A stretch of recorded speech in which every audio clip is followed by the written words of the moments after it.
Graça e paz, queridos, boa noite, sejam muito bem-vindos. Esperamos aí por esse livro, é um livro impressionante, né? Um livro de Amós, tem muito conteúdo para que a gente possa passar.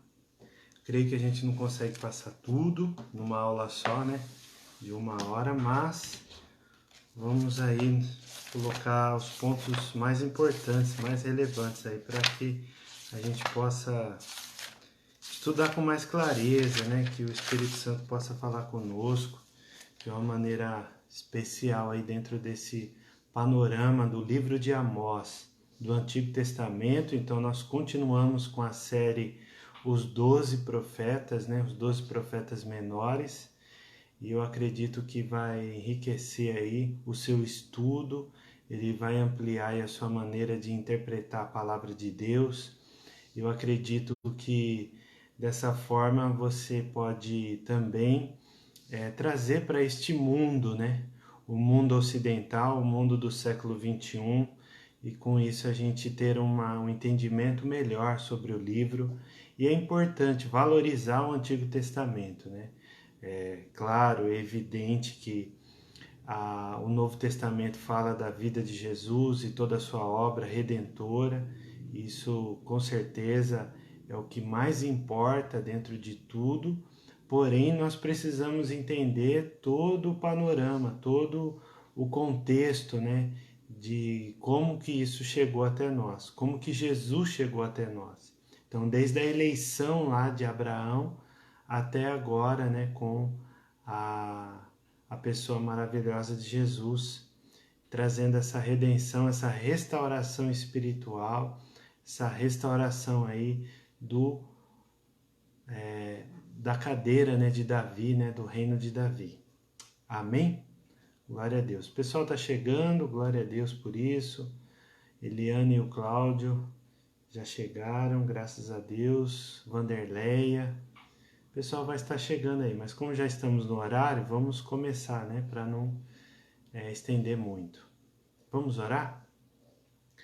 Pai amado, em nome de Jesus, queremos te agradecer, Deus, pela tua graça e misericórdia. Te agradecemos, ó Deus, pelo teu poder, pela tua graça sobre nós. Que teu Espírito Santo comunique a tua palavra, aquilo que nós precisamos ouvir, aquilo que nós precisamos meditar na tua palavra. Que o Senhor coloque essas sementes da tua palavra no nosso coração e que nós possamos cada vez mais estar perto de ti e da tua santa palavra, Deus. Ó Senhor, nos ajuda, Senhor Deus, a interpretar esse livro, Senhor, para que nós possamos viver de acordo com a Tua palavra. Que nós possamos, ó Deus, identificar, Deus, os valores, o processo, Pai, e de como o Senhor agiu sobre todo o Teu povo, Senhor. Em nome de Cristo Jesus, que a nossa mente seja aberta, o nosso coração receptivo pela Tua palavra e que nós possamos, ó Deus, diante do Senhor, diante do Teu santo nome, Deus, ter essa reverência pela Tua palavra nesta hora, em nome de Cristo Jesus. Amém. Amém, queridos? Kátia, seja bem-vinda aí. Rafael, glória a Deus, feliz por vocês aí. Também, né? Estão descansando, mas em férias, mas estão aí ligados conosco. Louvado seja Deus. Então, queridos, vamos falar aí sobre os profetas menores. Então, nós já corremos por todo o Antigo Testamento, chegamos aqui nos profetas maiores e também nos profetas menores. E estamos agora nos profetas menores. Douglas e Regiane, sejam muito bem-vindos. E começamos essa série dos 12, os 12 profetas menores do Antigo Testamento, que é as últimas 12 cartas aí, 12 livros, perdão, né? Os livros dos profetas menores, a partir de Oséias. Já estudamos Oséias, muito impactante esse livro, pela metáfora, né, que o profeta usou, fazendo esse paralelo.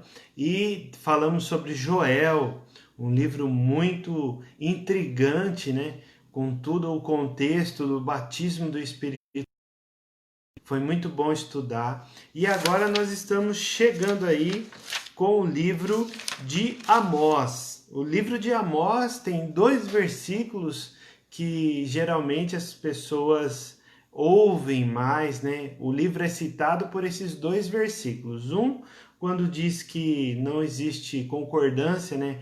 Se 2 andarem juntos, se não houver concordância.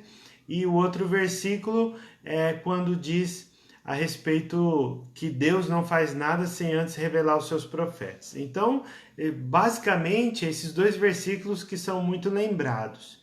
E por fim, os últimos versículos de todo o livro, no capítulo 9, que fala da restauração do trono caído de Davi, que no caso é Jesus. Então, dentro desse contexto aí, a gente começa a apresentar o livro de Amós. Amós, nós poderíamos dar aí um nome, né, para um tema para esta palavra dessa noite, dessa exposição aqui panorâmica, né, do livro de Amós.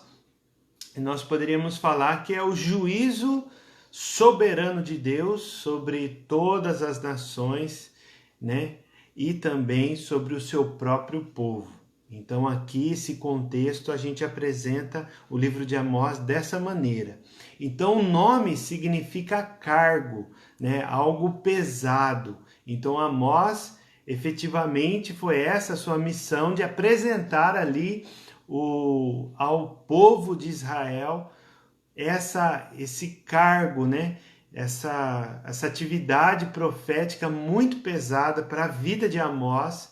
E nós vamos entender algumas coisas aí peculiares que levou esse homem até a Samaria, Betel e as localidades lá do Reino do Norte.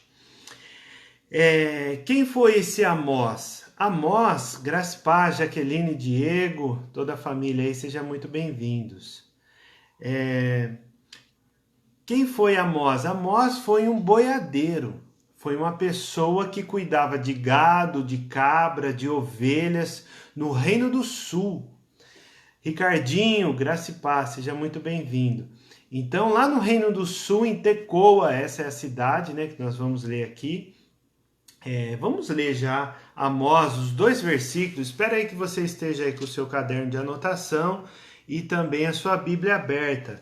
Então vamos lá ler 2 versículos para que a gente possa começar a falar sobre todo o livro, né? Esses 2 primeiros versículos do livro de Amós, Amós capítulo 1, versículo 1 e 2, são ricos em informações, principalmente das datas, aquelas datas que nós temos dificuldade de identificar e não é possível, né, identificar, a grosso modo falando, no livro de Joel. Aqui no livro de Amós é muito mais fácil, é muito mais claro aqui, porque ele deixa bem claro para nós podermos identificar. Então, Amós capítulo 1, versículo 1 e 2 diz assim: as palavras de Amós, que estava entre os pastores de Tecoa, que era essa cidade lá de Judá.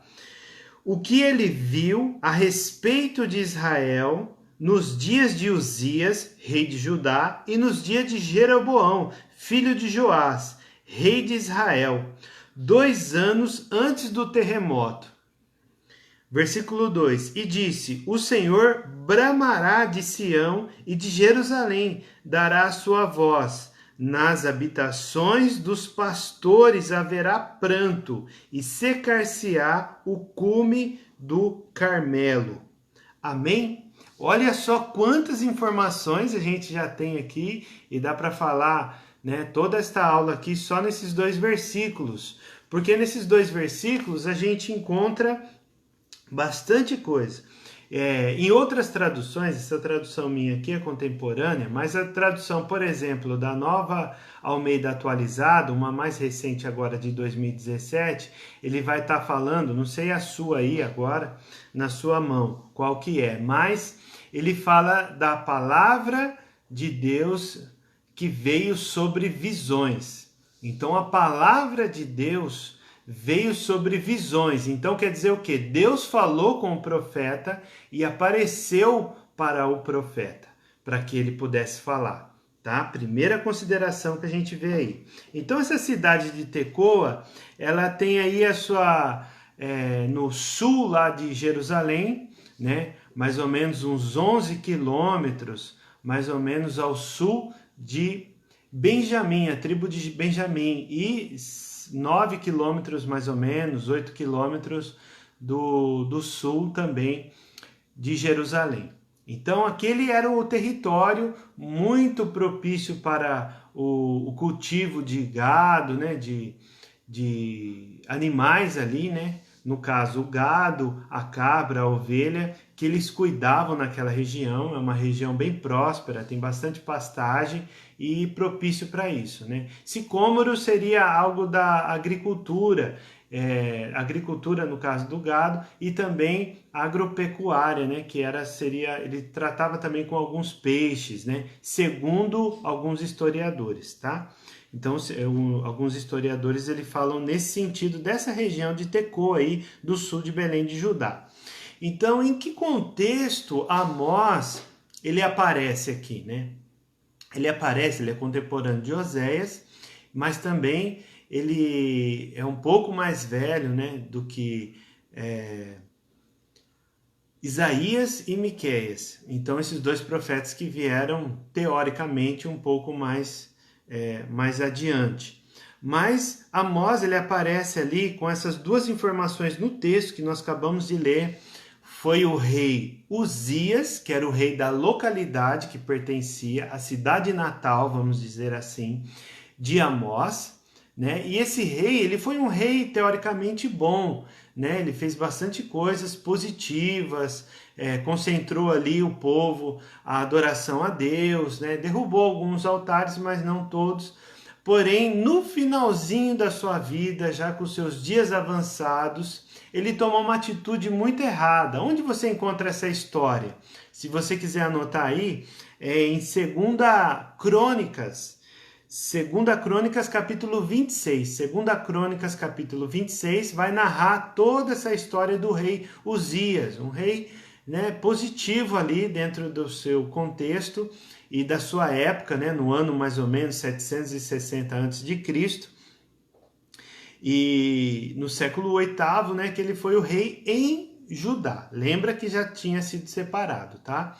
Nessa época. E aí, dentro desse contexto aqui, o que aconteceu? O rei Uzias, ele tomou uma atitude ali impensada e acabou querendo oferecer sacrifício dentro do templo, que era uma atividade de quem? Uma atividade do sacerdote, não do rei. Entende? Então, cada um tinha o seu papel. O sacerdote cuidava das coisas do templo, Deus estava ali, né, dentro do apoio, né, do conselho, os profetas também, que eram remunerados para aquilo, assim como os sacerdotes, e o rei que tomava a monarquia, né, a liderança de toda aquela nação, tá? Só que o rei não poderia entrar lá dentro. Quem poderia entrar dentro do templo para sacrificar e apresentar o sacrifício seria quem? O sacerdote. E Uzias tomou essa iniciativa. Quando ele tomou essa iniciativa, o que aconteceu? Já brotou uma lepra na sua testa. E olha só, hein?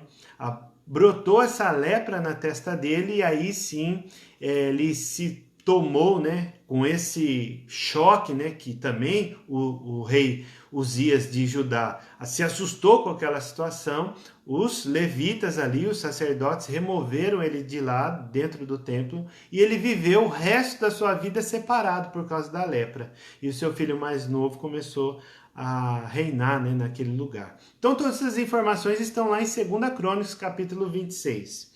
E também, queridos, aqui ele está falando de Jeroboão, mas não foi o Jeroboão primeiro, aquele que assumiu logo na divisão do reino, com a morte, né, de Salomão.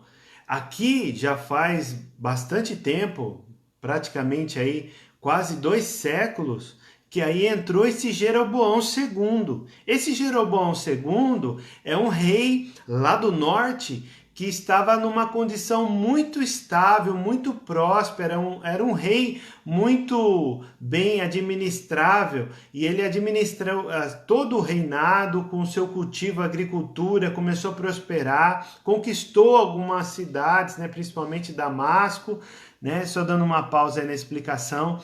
A Marcinha, seja muito bem-vinda, o Valdão, glória a Deus. Louvado seja Deus pelas suas vidas. Espero que vocês continuem conosco aí até o final. Então, queridos, aí o que acontece? Esse Jeroboão estava bem estável, né?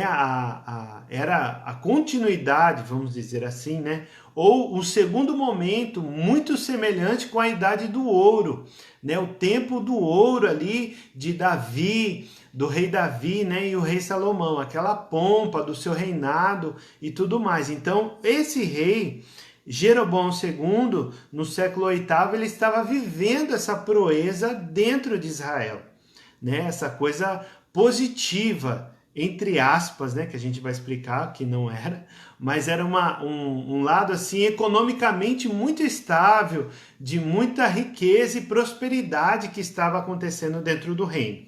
Então, o segundo ponto é esse, tá? Dentro desse contexto aí, o que nós poderíamos identificar. Porém, lá em 2 Reis, né, se você quiser anotar que conta essa história de Jeroboão, tá lá em 2 Reis, capítulo 14, 2 Reis 14, a partir do versículo 23. Aí você vai lendo e entra no capítulo 15 até o versículo 7. Então, nesse bloco, nesse texto aí de 2 Reis 14, 23 até 15, 27, nós encontramos essa história também de Jeroboão, de toda a sua conquista, tudo aquilo que ele estava prosperando naquela época, nesse tempo, tá? Então, esse é o contexto aqui que nós encontramos o livro de Amós. E Amós, ele não era do Reino do Norte. Como a gente viu aqui no texto, ele era do Reino do Sul e foi chamado por Deus para atravessar toda essa distância, né, essa fronteira, né, entre o Reino do Norte e o Reino do Sul e chegar até o Reino do Norte para profetizar contra a casa de Jeroboão, contra o profeta Amazias, por exemplo, e também contra todo o povo que se encontrava lá. E nós vamos entender por que Deus chamou Amós para fazer isso. Então nós podemos olhar agora para o livro com essas informações e identificar por que ele foi lá. Ele foi lá para trazer o juízo de Deus sobre a injustiça de Israel, sobre a injustiça e a opressão existente, né, lá no reino das 10 tribos. Então, esse reino, com essas 10 tribos lá do norte, eles estavam trazendo muita injustiça, e que ele explica no texto quais são essas injustiças, quais são esses pecados. Então, Amós, ele é levantado por Deus para pronunciar ali a vontade soberana de Deus e colocar em contraponto, né, toda a lei deuteronômica. Por exemplo, se eu não estiver errado, Deuteronômio capítulo 16 ou 17, ou é 17, 16, 17, uma coisa assim, tá por ali. Ele fala a respeito dos juízes, que eles não podem receber propina, não pode receber suborno, o juiz precisa ser imparcial, né? E cuidar dos justos e promover a justiça, porque o juiz ele tem esse papel, né? Da isonomia, da imparcialidade. Porém, nesse tempo aqui que Amós é levantado, ele está contrário a tudo aquilo que a lei deuteronômica, como a gente falou nas aulas passadas, estava ali contradizendo, né? Estava contraponto ali de tudo aquilo que Israel precisaria viver segundo a lei deuteronômica. Eles estavam com atitudes totalmente erradas. Então, dentro dessa injustiça, dessa opressão aos pobres, né, não dando assistência às viúvas e tudo mais, o que aconteceu? Deus levantou esse profeta lá de Judá, do Reino do Norte, de Tecoa, precisamente, para atravessar e chegar até lá no Reino do Norte. Por que Deus levantou um homem camponês, né? Que aí no capítulo 7 a gente já pode explicar que no capítulo 7 ele explica que ele é camponês, ele não fez escola de profeta, junto com a escola, por exemplo, de Elias, né, e Eliseu, ele não participou dessa continuidade de escola de profetas, ele não teve uma formação teológica, ele recebeu um chamado e obedeceu e atravessou. Ele tinha a sua renda, suas atividades profissionais lá no sul, só que ele foi, a pedido do Senhor, trazer essa palavra para o Reino do Norte, né? Principalmente para a casa de Jeroboão e toda a nação ali do norte. E aí ele explica que ele é boiadeiro, ele cuidava ali. Por quê? Sem querer adiantar muito, mas no capítulo 7, para a gente entender o chamado, a partir do versículo 1, ele fala a respeito que o rei Amazias começou a dizer para ele assim, que ele estava proibido de profetizar naquele lugar, porque ele estava falando coisas terríveis para a casa de Jeroboão e todo Israel. E aí ele foi proibido e foi convidado a se retirar, né? Umas palavras mais bonitas. E ele foi convidado a se retirar de Israel e voltar para Judá, que era a terra dele. E aí onde ele fala que foi chamado por Deus para trazer esse juízo e começou a profetizar também sobre a vida de Amazias, que era o profeta remunerado. Agora a pergunta que não quer calar. Se Deus tem os seus profetas dentro ali do reinado, né? Deus colocou ali, tinha um profeta, o sacerdote, o rei, tudo para administrar o reino do norte. Por que chamou o rei lá do sul, o profeta lá do sul? Porque o profeta do reino do norte, ele estava contaminado. Essa prosperidade, essa pompa, essa riqueza, essa tranquilidade, esse dinheiro no bolso estava trazendo um conforto e eles não profetizavam nada contrário ao que o rei fazia. Porque o que acontece? Eles podiam perder aquela oportunidade. Então imagina assim, né? A grosso modo falando, seria mais ou menos um cargo de confiança. Tá entendendo? O profeta lá do Reino do Norte, no caso Amazias, era um profeta assalariado. Então ele estava recebendo sustento para sua família ali. Então como que ele ia contrário ao seu governante, no caso o rei Jeroboão? Não, ele não poderia falar nada. Então ele estava ali falando só aquilo que o rei gostaria de ouvir. Tá entendendo? Agora, Amós não, Amós foi chamado por Deus para ir lá confrontar tudo aquilo que eles estavam fazendo, e a gente vai entender aqui.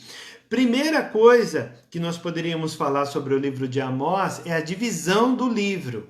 Como que nós podemos entender esse livro de apenas 9 capítulos? Por isso que é profetas menores, que são a quantidade, né, o volume do livro é bem menor que os outros. Então, primeira coisa, que Deus julgará os vizinhos de Israel. A primeira parte, no versículo 3 em diante, até no capítulo 2, versículo 5, ele está falando de do juízo do Senhor sobre as nações vizinhas, as nações que entraram e fizeram coisas erradas também, como diz o texto. Então, esses pontos, o que acontece? Eles estavam ali contrários também ao favor de Deus. Esse povo, por exemplo, né? Vamos lá já começar a explicar a respeito desses pontos. No versículo 13 está falando do quê? Está falando sobre Damasco. Damasco é a capital da Síria, lá no norte. Não a Síria da Mesopotâmia, do outro lado do rio. Não, do lado de cá. Onde que estava Canané, ali onde estava a região dominada por Israel, tanto do sul do norte, se subindo um pouquinho mais para o norte tem a Síria. E a Síria, a capital lá é Damasco, até que Jeroboão foi ali e conquistou, né? Como diz o texto lá em 2 Reis, capítulo 14. Então, estava ali primeiro essa cidade, Damasco. Depois tem ali, falando o que ia acontecer, né, com a casa de Azael, a mesma coisa que a casa de Amazias, a casa de Jeroboão II. Então aqui é a casa de Azael, no versículo 4 do primeiro capítulo de Amós. Por isso porei fogo à casa de Azael, e ele consumirá os palácios de Ben-Hadad. Então ali o que acontece? O governo, a família, a dinastia que estava ali na Síria. Por que eles fizeram? Por que Deus estava castigando essa nação? Só para vocês entenderem, né?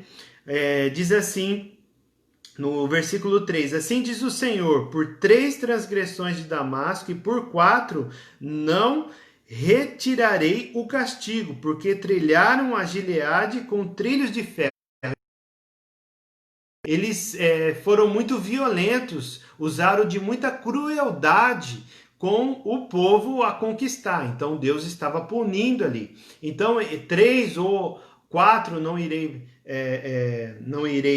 não tirarei o castigo. Então quer dizer o quê? É uma forma assim de dizer que eles passaram dos limites. Entendeu? Passaram dos limites as suas transgressões. Por isso que Deus estava ali corrigindo. E olha só, não estava corrigindo a lei, não estava falando que eles não estavam obedecendo a lei deuteronômica, não. Era um outro povo. Era um outro povo. Carolina, graça e paz. A Carol, né? Carol do Júlio. Glória a Deus, seja bem-vindo. Então ali estava falando a respeito disso, desse povo. Tá certo? E aí depois nós vemos em outra, no versículo 6, diz assim, pela cidade de Gaza. Gaza também estava levando escravos, né, para Edom. Então esses escravos eram uma atitude muito errada e Deus estava corrigindo a vida de Gaza também. Gaza era essa cidade capital da Filistia, né? Que é os famosos filisteus. Então Deus estava corrigindo também. Deus estava usando a vida de Amós, anunciando. Imagina assim, aqui em Araraquara, né? Que nós estamos na Praça Santa Cruz, um exemplo. Lá na 9 de julho, bem no miolo ali do centro da cidade, o profeta Amós está ali falando tudo aquilo que o Senhor estava dizendo para ele que iria fazer com essas cidades e com essas nações consequentemente. Aí depois ele vem para uma outra cidade, né? A cidade de Tiro, que é da Fenícia, um pouquinho mais acima, que é os povos do mar, né? Que era chamado de vermelhos, eles tinham uma cultura, e até Salomão comprou algumas coisas lá para construir o templo. Eles foram os fornecedores, vamos dizer assim, né?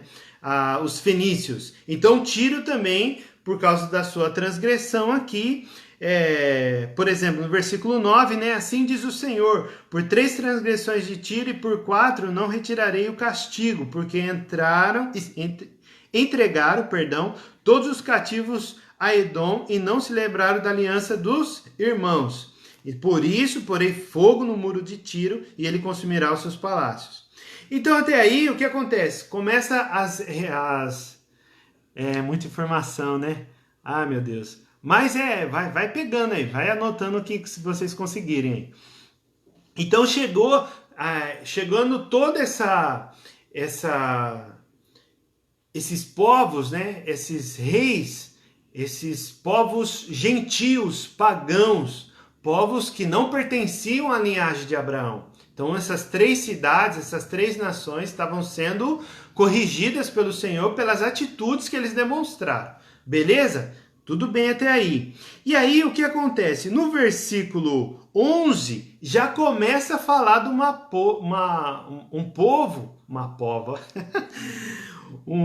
povo que esse povo jamais conhecido, que é o povo de Edom. Quem foi os edomitas? Os edomitas foram descendentes de Esaú, irmão de Jacó. Lembrou? Então aí já vamos dizer assim, os descendentes de Abraão. Eles não seguiam, né, a linhagem ali de Israel, de Jacó, mas eram descendentes. Então o governo, a soberania de Deus vai para todo lugar. Entendeu? Vai para todo o mundo. Todas as nações estão debaixo do governo de Deus. Por isso que ele está profetizando não só para Israel e Judá, que ali é a nação, os escolhidos, né, os eleitos do Senhor. Não, Deus é Deus soberano sobre as outras nações também. Entenderam? Então, com isso, ele começa a se aproximar dessa linhagem. E aí vai depois para Amon, que também eram os filhos de Ló, Amon e Moabe. Então, Amon e Moabe eram os descendentes de Ló, que formaram nação e eram as nações vizinhas. E eram mais próximos da linhagem também de Abraão. E Deus começa a corrigir. Eu não vou entrar nos detalhes, né, dessa correção que eles fizeram, senão a gente vai perder, vai consumir muito tempo. Não perder tempo, mas consumir muito tempo.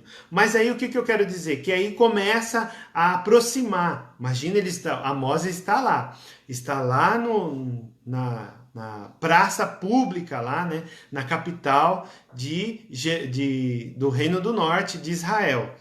E aí ele começa a se aproximar cada vez mais ali do povo. Aí ele entra em Judá, começa a profetizar Judá, só que aí muda a história. Em Judá, o que diz aqui? Os filhos de Amon, cativeiro, no capítulo 2, né? No capítulo 2, no versículo 4, 2:4, começa a falar do povo de Deus, porque Deus veio com juízo contra o povo de Deus. Assim diz o Senhor, por 3 transgressões de Judá e por 4 não retirarei o castigo, porque rejeitaram a lei do Senhor e não guardaram os seus estatutos.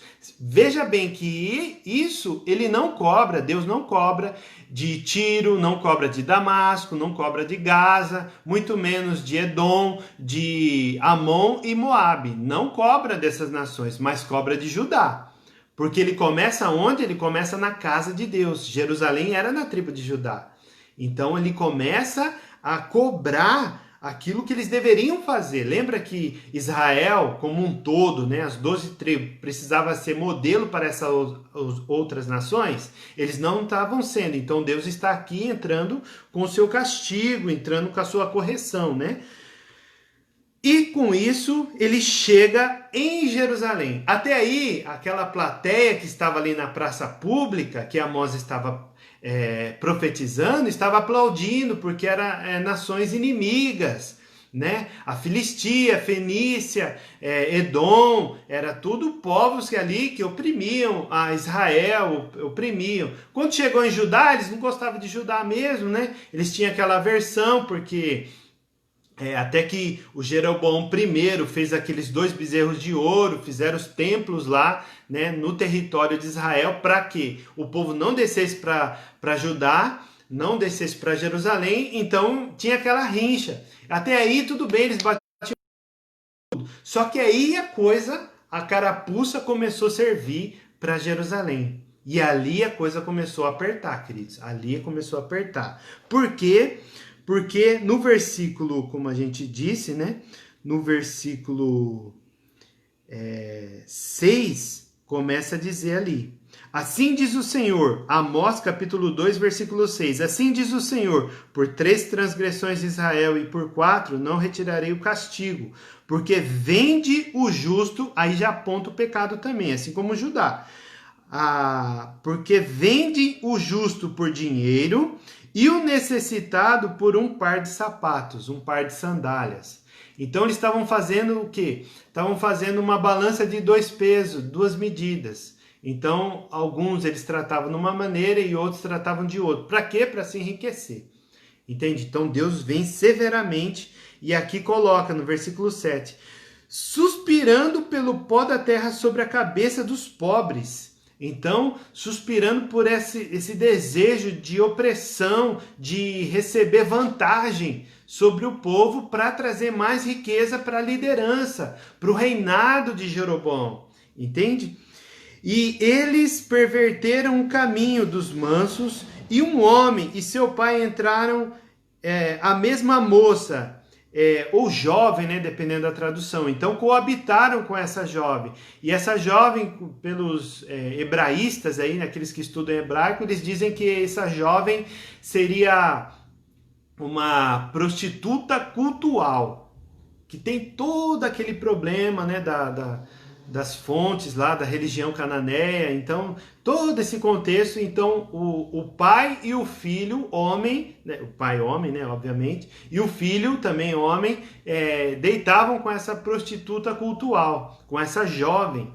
E olha só a imoralidade. Então onde tem idolatria, como diz a Valnice, né, no seu livro lá, onde tem idolatria tem imoralidade. Sempre existem esses dois paralelos. Se a pessoa, o cristão, ele tem dificuldade de vencer a imoralidade, a pornografia, algum ponto aí, né, imoral, o que acontece? Existe algum tipo de idolatria, mas não é imagem, não é algo assim público, ou às vezes né? Mas geralmente o cristão, né, de fato, ele tem essa dificuldade, está idolatrando alguma coisa, tem alguma coisa tomando conta do seu coração, por isso que ele não consegue vencer. Então, com a ajuda de Cristo, né, a presença de Cristo e a sua palavra, ele traz libertação de todo tipo de idolatria. Ok, queridos? Então, já aplicando aí essas passagens, né? Então nós temos esse juízo dos vizinhos de Israel e Deus julgará também Israel, como a gente já falou. Falamos também, o terceiro ponto aqui da divisão do livro, será os pecados de Israel são identificados. Aqui até no capítulo 6 eles começam a falar tudo que Israel estava promovendo para enriquecer. Você tem uma ideia, alguns comentaristas falam que eles não viam a hora de acabar o sábado, que o sábado é sagrado, religioso, né? Era um ato cívico, né? Além de ser moral, para adorar a Deus, parava tudo, parava o comércio também, as lojas não abriam, então nada, o comércio não funcionava, né, no sábado, e é assim até hoje lá em Israel. Então, queridos, o que acontece? Eles não viam a hora de terminar o sábado para começar a vender e explorar o povo novamente.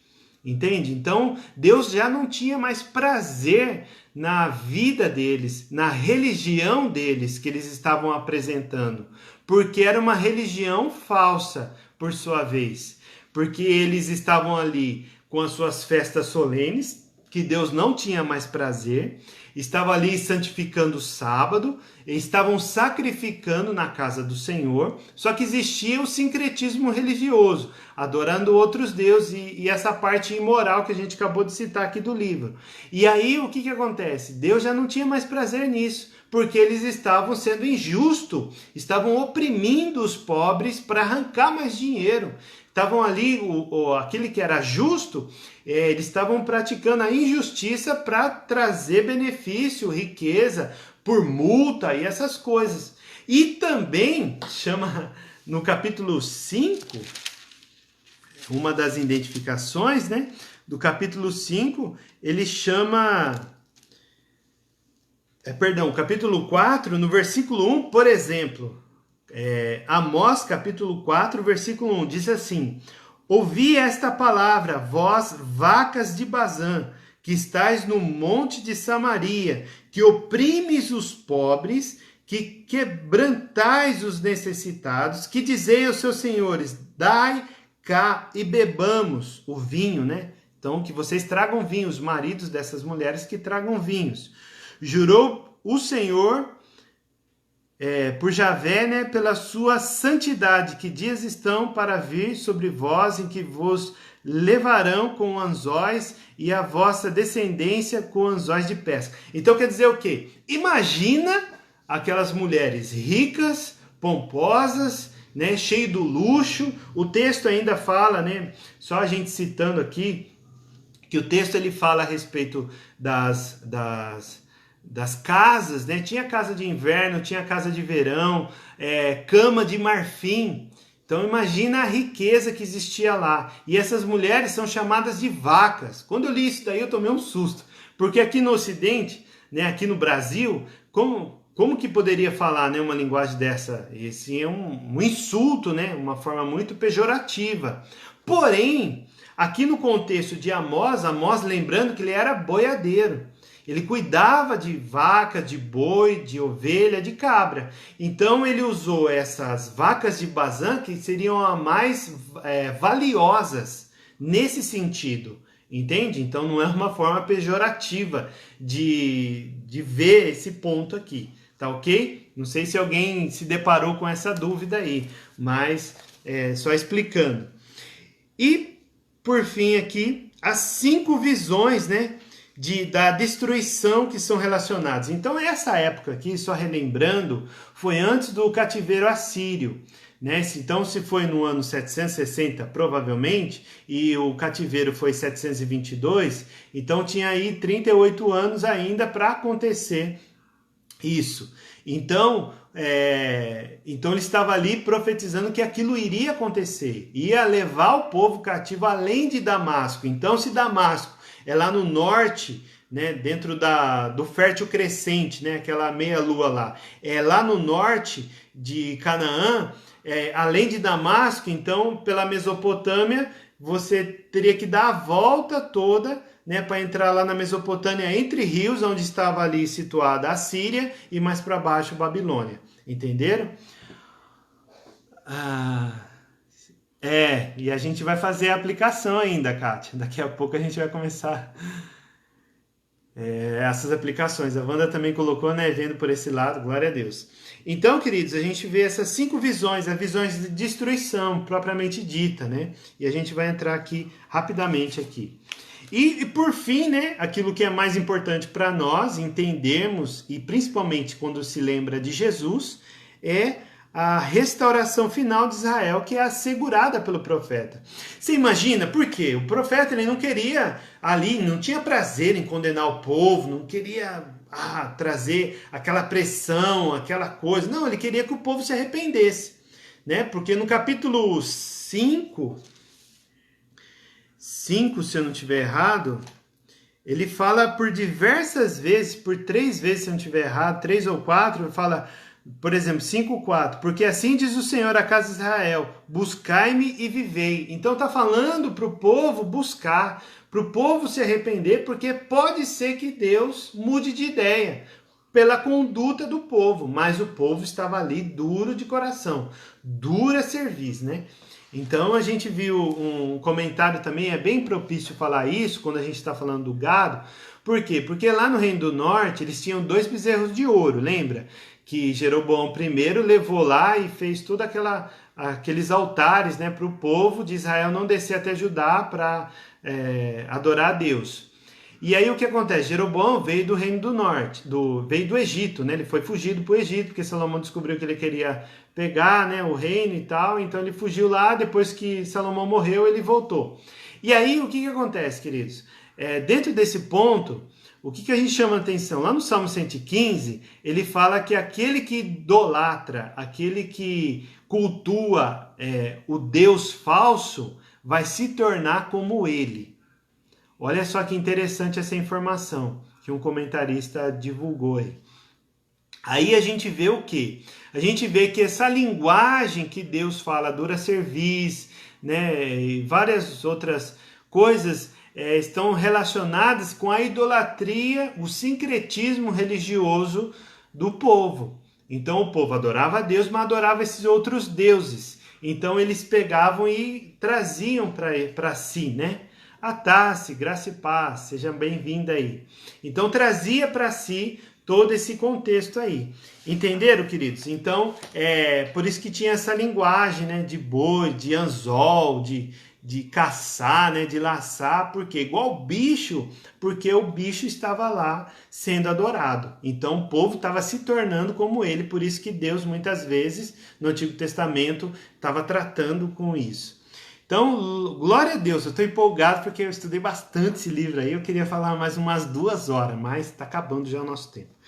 Então, queridos, tem a restauração final, que é assegurado ali também de Israel, né, que Deus mesmo com tudo isso, como a gente estava falando, né? Mesmo com tudo isso que Deus estava fazendo, castigando, punindo, corrigindo o povo, porque o povo estava se desviando, Deus ainda traz uma promessa para poder trazer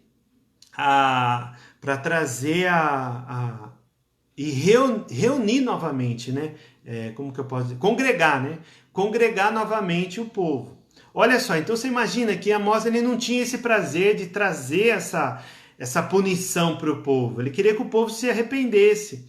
E Deus tem misericórdia, até agora nos capítulos atrás aí, eu não vou me recordar agora, mas Deus pede, né? Amós ele intercede pelo povo e Deus volta atrás.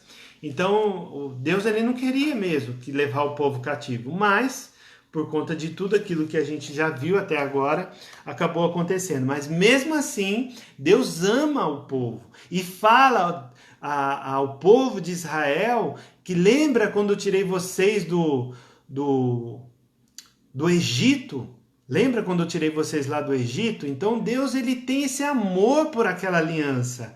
Então imagina o coração de Amós falando, assim como foi o coração de Isaías, assim como foi o coração de Jeremias, emocionado ali.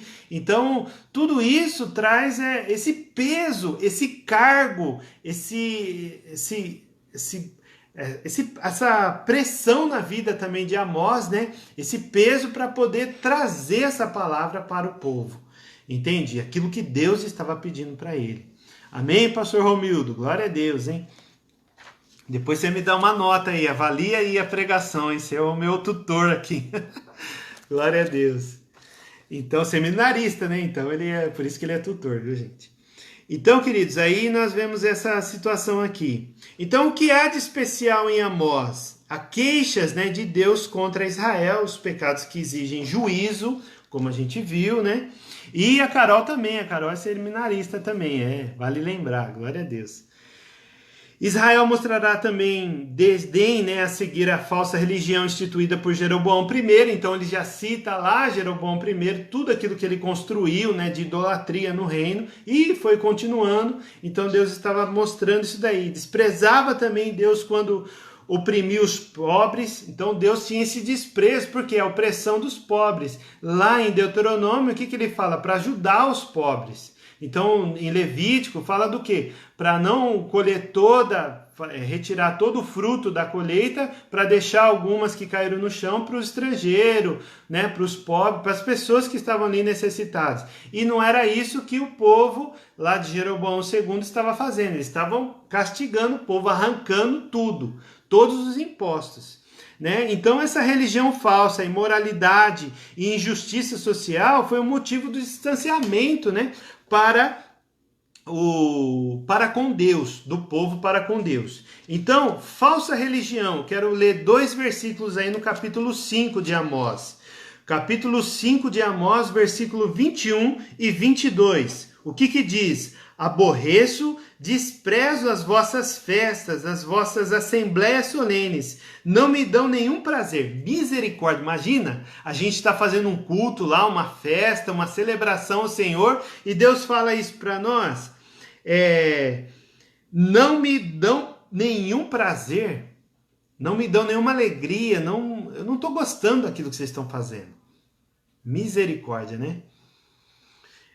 Então, a imoralidade, outro, aí você volta um pouquinho no capítulo 2, a gente já até leu, né? No versículo 7 aí, na parte B, diz aí, né? Que e um homem e seu pai entraram na mesma moça, coabitaram com ela, né? Para profanarem meu santo nome, e se deitam junto a qualquer altar, sobre roupas empenhadas, e na casa de seus deuses bebem o vinho dos que tinham multado. Então trouxe toda ali aquela, meu Deus, né? Aquele peso que ele estava, então, por causa da imoralidade que estava acontecendo. E o terceiro é a injustiça. Esses são os 3 pontos que Israel estava pecando e Deus estava levando aquele povo tão próspero que eles achavam que era Deus que estava trazendo aquela prosperidade, mas de fato não era Deus, era a própria a própria habilidade do rei, né, e do governo que ele estava fazendo ali. Entende? Então aí a gente vê esses 3 pontos: a falsa religião, imoralidade e injustiça. Injustiça está um pouquinho antes aí do que a gente já leu no versículo 6. Né? Assim no capítulo 2, versículo 6. Assim diz o Senhor: por 3 transgressões de Israel e por 4 não retirarei o castigo, porque vendem o justo por dinheiro e o necessitado por um par de sapatos. Aqui está falando do juiz, né? Imagina, aquilo que é justo, aquilo que é correto, não precisava pagar por nada disso, porque a pessoa estava praticando ali a sua justiça, aquilo que é certo. Mas para poder ter esse benefício, eles tinham que pagar para os juízes, né? Para os governantes lá. E no versículo 7, na parte A, suspirando pelo pó da terra sobre a cabeça dos pobres, eles pervertem o caminho dos mansos. Então essa era a injustiça que ele estava, um ponto, né? Dentro esses 3 pontos aí: a falsa religião, imoralidade e injustiça. E o segundo ponto, bem rapidamente aí, é o dia do Senhor. Isso é importante a gente entender. Porque hoje, né, no tempo da graça, no tempo de Jesus, o que a gente pensa? A gente pensa do dia do Senhor, a volta de Jesus Cristo, Maranata, vem Jesus. E essa expectativa da segunda vinda do Senhor para trazer o resgate à sua noiva, ter esse casamento, né, a Jerusalém celestial e tudo isso, né, que vai acontecer. Esse é o dia do Senhor que nós não sabemos quando vai acontecer. Nesse caso do livro de Amós, que foi um dos primeiros a colocar o dia do Senhor, o que ele estava colocando? Eles estavam colocando o dia do Senhor. O povo imaginava o quê? O povo imaginava que o Senhor ia vir, ia abençoar, ia ser maravilhas. Só que não.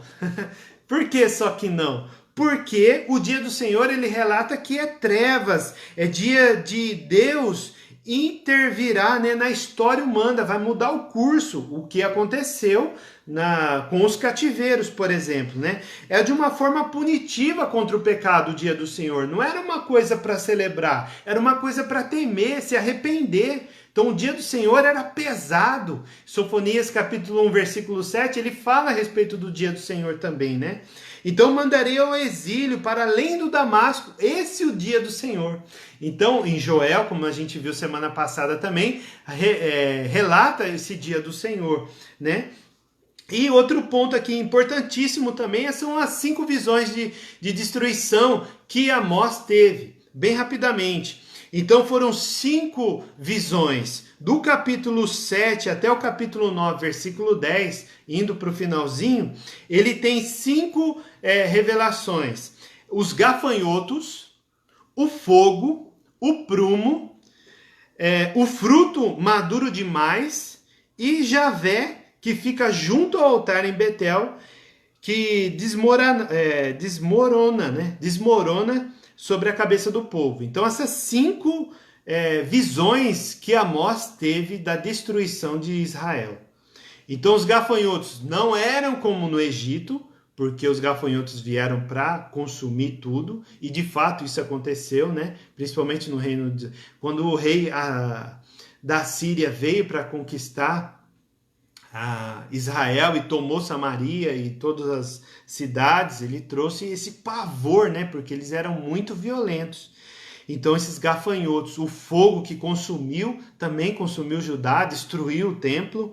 O prumo, esse prumo é interessante, por quê? Porque o prumo, se você já viu algum pedreiro assentando tijolo, eu já fiz isso, né? E me ilustra bastante, né? O meu coração aqui, esse prumo. Porque quando você coloca o prumo lá, que é aquela cordinha, para quem nunca viu, né? Na próxima aula eu vou trazer um prumo aqui. Pra gente ver, não é brincadeira. Mas aí tem o prumo lá, que coloca no tijolo para ver a parede e ver se a parede está alinhada ou ela está desviada.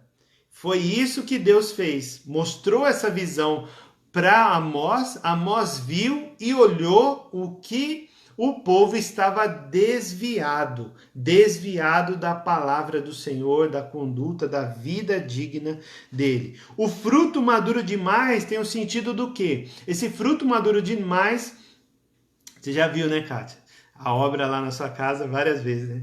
Então, esse fruto maduro demais quer dizer o quê? Que Israel já estava pronto para ser colhido, para ser corrigido, para ser punido ou castigado. Então, você escolhe o verbo aí. E por fim, Javé fica ao lado. Oh, isso daqui é forte, imagina Amós vendo no altar de Betel. Então, o altar de Betel, que ali fazia cerimônia, dessas festas que Deus não tinha prazer, Deus aparece lá, corta as pontas do altar, que ninguém poderia chegar e segurar ali na ponta para ter misericórdia. Por isso que ele fala que ele corta as pontas do altar, que ele não ia ter mais misericórdia. Sabe quando assim aquela pessoa por uma vez foi advertida, por duas foi orientada, por três, aí não teve jeito. Aí falou, agora você vai ter que entrar no eixo. É mais ou menos assim que Deus estava olhando para Israel. Então ele foi lá e falou, não, basta, né? Já deu aqui a conta de Israel. Nem por 3, nem por 4, né? Então ali trouxe esse juízo em cima. E por fim, queridos, correndo aqui, a gente chegou no final dessa aula. É uma promessa de restauração futura. Aí a esperança, né? Essa esperança que é vibrante. Porque essa esperança que a gente fala de Jesus. Então, essa esperança que é a restauração de Israel e também dos outros povos. E a gente vai entrar num texto lá do Novo Testamento que é muito interessante. Então aqui o exílio não anulou a promessa. Então a promessa feita a Abraão, a aliança, né, dessa promessa não foi quebrada. Deus estava levando o povo cativo para remover a idolatria do coração do povo e assim começar a entrar num novo tempo que a gente vai ver no Novo Testamento e também nos profetas pós-exílio, né? Esse aqui é o pré-exílio. Amós foi um profeta pré-exílio, antes desses acontecimentos. E aí, queridos, esse exílio não anulou a promessa. Deus falou, não, vou fazer isso, mas eu continuo amando vocês. Eu continuo, né? Acho que saiu daí o ditado, não prumo. Mais ou menos isso mesmo. Né? Então, o prumo tem isso daí. Né? Então, o prumo hoje, como a Vanderleia colocou, é o Espírito Santo. Né? O Espírito Santo é o nosso prumo. Ele que coloca na nossa vida, ver se a gente está desviado ou não. Então, peça ao Espírito Santo para te encher. Para sempre o prumo estar ali na sua vista. Né? E o prumo é a palavra de Deus. E através, então, de Cristo, né, que existe essa restauração. Então, eu quero, para a gente orar, Atos capítulo 15. Atos capítulo 15. É um concílio, né? Seminaristas aí vão nos ajudar. Mas que eles já fizeram um trabalho, eu sei disso, né? Atos capítulo 15. Tem ali uma passagem que Tiago, que era um dos líderes, Tiago, se não me falha a memória, Tiago, ele tem um concílio, né, que ali eles estão colocando, né, e agora, né, o que vai ser acerca dos judeus, que é um outro assunto que a gente vai entrar no Novo Testamento, que eu já comecei a estudar sobre o Novo Testamento, tem muita coisa legal, né, a diferença dos judeus, né, que tinha judeus piedosos e judeus que seriam outro ponto, vamos lá. Então, Atos capítulo 15, no versículo 16 e 17. Olha só que Tiago, ele está falando que esses povos gentios estão sendo alcançados por essa restauração que Amós está citando no capítulo 9 do seu livro. Então, Atos capítulo 15, versículos 16 e 17 diz assim: depois disso voltarei e reedificarei o tabernáculo de Davi, que está caído. Levantá-lo-ei das suas ruínas e tornarei a edificá-lo. Olha só que preciosidade esse versículo dentro desse contexto que a igreja, o evangelho só era pregado para os judeus. E ali começou a alcançar os gentios também, né? Assim era o entendimento de Tiago aqui na palavra. E no versículo 17, para que o resto dos homens busque ao Senhor. Quem que é esse resto nessa tradução? É os outros povos, é os gentios. E também todos os gentios sobre os quais o meu nome é invocado, diz o Senhor, que faz todas essas coisas. Amém? Então aqui, queridos, aqui essa maravilha, né? Essa conexão que a gente faz e nós concluímos com essa aplicação, né? Vamos dizer assim. Porque quando o rei, aquele ditado popular, né? Quando o rei enriquece o povo que sofre, né? Mais ou menos assim, eu não sou muito bem de ditado não, mas é mais ou menos assim. Então o que acontece? Deus está olhando para todas essas ações. Não tem problema nenhum, queridos, nós ser prósperos, enriquecermos, se for algo lícito. Agora, aquilo que é ilícito, aquilo que vai promover injustiça, aquilo que vai oprimir o pobre, aquilo que vai desagradar a Deus, isso Deus, uma hora a conta cai. Então nós vemos hoje no no Brasil, né, na República Federativa, essa República do Brasil, quantos escândalos aconteceu dentro da política, dentro do funcionalismo público, dentro dos órgãos aí de fiscalização, essa corrupção. Então isso, além da saúde, além da saúde por causa das doenças, além do fogo que consome tantas coisas, além de tantas desfavores, é Deus trazendo. Então a gente não pode colocar a culpa no diabo, aquilo que Deus está chamando a atenção. Olha só. Então, às vezes a gente coloca a culpa no diabo, o diabo está enfurecido, não sei. Não, às vezes não. A Bíblia que diz, se você olhar cuidadosamente com os versículos de Amós, a gente vai encontrar o quê? Aquilo que Deus está fazendo para o povo se arrepender. O povo passou fome, passou sede, seca, mas eles não se arrependeram. E era Deus que estava promovendo isso. Estão entendendo? Deus que estava promovendo isso. Mas aí, mesmo assim, a dureza de coração. Então, essas coisas que acontecem hoje no nosso meio é para que a igreja se desperte nesse sentido de oração e pedido de arrependimento por esses pecados das outras pessoas também. Porque quem paga a conta somos todos nós. Não só aquele que é injusto, aquele que é corruptível, né? Corrupto, né? No caso.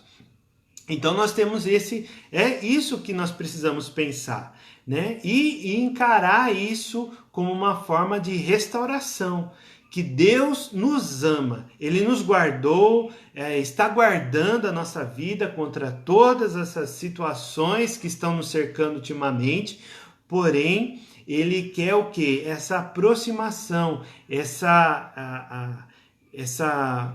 esse relacionamento, né? Esse relacionamento com a sua igreja.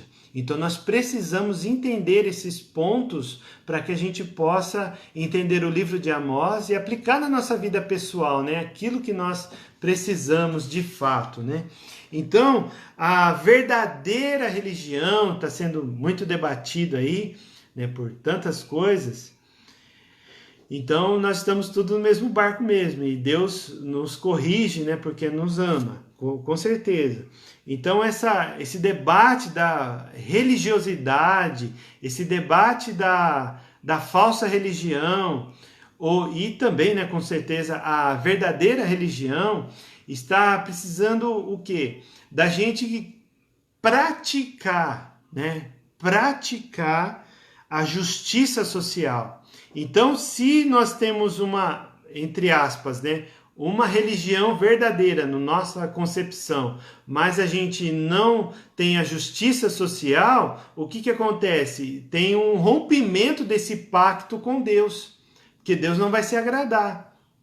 Então nós precisamos rever os nossos conceitos se a gente está sendo justo com o nosso próximo, se nós estamos amando, tendo atitudes de amor como o apóstolo João fala, né, e nas suas cartas. Então isso que nós precisamos, né? Não, que viemos a desejar ser prósperos e não ricos, pois o que deseja ser deseja a prosperidade e tem um coração inclinado para ajudar o próximo. Amém. Verdade. A riqueza também dentro daquilo que é lícito, né? Não tem problema nenhum também. Né? Se a pessoa é filha lá do Silvio Santos e tem bastante dinheiro e tal lá e se converte, amém. Ela é rica, né? Do Cutrale e assim por diante. Então a pessoa que tem, né, essa oportunidade de enriquecer literalmente. Mas não podemos passar como um rolete em cima do povo, dos necessitados, do pobre, enquanto nós estamos acumulando a riqueza. Entende? Então isso daí que Deus não tolera. Amém, queridos? Louvado seja Deus. Muito feliz de estudar esse texto aqui, esse livro, muito rico, né? Tem muita coisa que a gente poderia falar, mas não dá tempo. Mas a proposta é essa. Eu acredito que você possa agora ler com novos olhos, né, interpretativos, o livro de Amós, para que seja o mais claro possível de entender todo esse contexto e aplicar na nossa vida. Eu estou muito feliz de estar fazendo esse trabalho e quero continuar assim, Deus permitindo, e quem sabe, né, o ano que vem a gente fazer um Novo Testamento lá presencial, né? Ou seria para glorificar de pé, né, como diz a Wanda. Mas Deus é poderoso, né? E na próxima semana nós vamos estar aqui com o livro de Obadias, que vai tratar sobre a inimizade. Só para dar uma pincelada aí para vocês, vai dar ali uma pincelada, né, de Obadias, o livro do profeta. É bem curtinho, né? Você pode ler aí num piscar de olhos, né, quase. Então, Obadias só tem um capítulo, vim até confirmar aqui, né, para não falar errado, só tem um capítulo, então são 21 versículos, mas tem muita coisa para ser falada aqui, porque é a inimizade entre os irmãos. Então, oh meu Deus, tem muita coisa aí para falar, mas a gente vai deixar para a próxima aula, assim Deus permitindo. Amém, queridos? Glória a Deus, feliz por vocês. Depois os seminaristas aí falem aí como que eu fui, que eu preciso melhorar, tá? E tô me esforçando, uma coisa eu falo para vocês, tô me esforçando. Vamos orar então, queridos. Obrigado aí pela participação de todos, né? A Jaque, o Cláudio Eliana, Vanderleia, tem outra, a Tassi, a Márcia, a Carol, o Júlio deve estar malhando lá. Quem mais? A Kátia, né? E todos os outros aí, a Marcinha, que estava aí. Então, todos aí, que eu não estou conseguindo ver agora, eu feliz por vocês aí, tá bom? Vamos orar então. Pai, em nome de Jesus, queremos te agradecer pela tua graça e misericórdia, que teu Espírito Santo, Deus, possa trazer força para nós, entendimento, sabedoria, e que possamos ter esse coração temeroso, com espírito de temor ao nosso coração, para, Senhor Deus, além de receber este amor, essa graça da parte do Senhor, que nós possamos ajudar a ser compadecidos, Senhor Deus, pelo necessitado, pelo órfão, pela viúva, pelo estrangeiro, pelas pessoas que estão ali de fato, Senhor Deus, precisando. Que nós possamos colaborar de alguma maneira em oração, financeiramente, em ajuda, em estender o braço, Pai, a essas pessoas, assim como o Senhor se agrada, Pai. Em nome de Cristo Jesus, nós te louvamos e te agradecemos, e que, ó Deus, a igreja do Senhor seja fortalecida e unida, Senhor Deus, para a honra e glória do Senhor, em nome de Jesus. Amém. Amém, queridos?